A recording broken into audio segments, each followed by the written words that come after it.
గన్నవరంలో భారీగా పొగమంచు కురిసింది. ఎయిర్పోర్ట్ కు రావాల్సిన బెంగళూరు, ఢిల్లీ విమానాలు రద్దయ్యాయి. హైదరాబాద్, చెన్నై వెళ్లాల్సిన విమానాలు ఆలస్యంగా వెళ్తున్నాయి.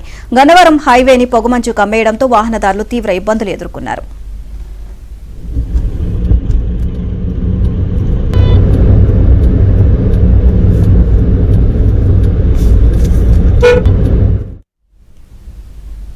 పల్నాడు జిల్లా గురజాలలో దట్టమైన పొగమంచు కురిసింది. ప్రధాన రహదారులను పొగమంచు కమ్మేసింది.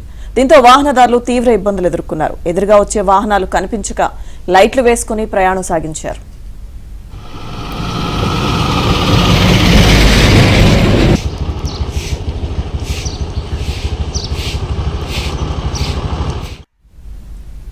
బాపట్ల జిల్లాలో దట్టమైన పొగమంచు కురిసింది. కురిసపాడు, మేదరమెట్ల ప్రాంతమంతా పొగమంచుతో నిండిపోయింది. దీంతో వాహనదారులు తీవ్ర ఇబ్బందులు ఎదుర్కొన్నారు. వాహనదారులు లైట్లు వేసుకుని ప్రయాణం సాగించారు.